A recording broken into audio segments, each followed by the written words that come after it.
বাবাকে কখনো অন্য বাবার তুলনা দিও না, কারণ বাবা যতই গরিব হোক বাবার মতো শক্ত হাত পৃথিবীতে কারো হতে পারে না।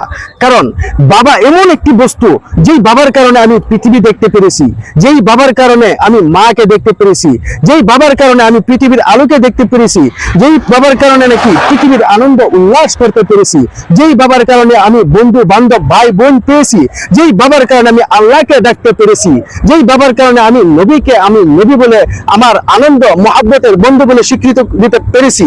দেখেন, বাবা এমন একটি প্রাণী, যেই বাবা প্রাণীটা মাথার গাম পায়ে ফেলে আজকে আমাকে এতটুক ডাঙ্গর করেছেন, সেই বাবাকে কখনো বলা যাবে না, সেই মাকে কখনো বলা যাবে না। যদি বাবা মাকে ভুলে গেছে রে বন্ধু, শুনে রাখো, বাবাকে ভালোবেসেছো, আল্লাহকে পেয়েছো, মাকে ভালোবেসেছো, নবীকে পেয়েছো, অর্থাৎ তুমি জান্নাতি পেয়ে গেছো।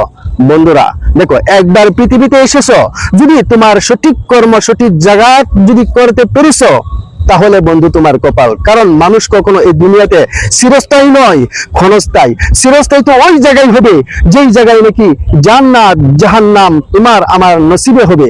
প্রিয় বন্ধুরা, আমরা কেন ভুলে গেছি, কেন শয়তানের ধোঁকায় পড়ে গেছি? শয়তান তো আমাকে তোমাকে এমন জায়গায় নিয়ে যাচ্ছে, যেই জায়গায় নাকি অনন্তকালের জন্য কষ্ট ভোগ করতে হবে।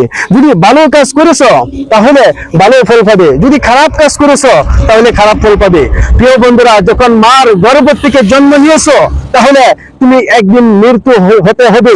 সেই মা বাবাকে ভালোবাসো, আর আল্লাহর হুকুমগুলি ভালোবাসো, নবীর হুকুমগুলি মানো, তাহলেই তোমার মঙ্গল হবে। আসসালামু আলাইকুম। ভিডিওটা ভালো লাগলে সবাই শেয়ার করেন, অন্যকে দেখার সুযোগ সুবিধা করে দিবেন। হিংসা নয়, ভালোবাসা দিয়ে। হিংসা করতে আল্লাহ কখনো জান্নাতে নেবে না।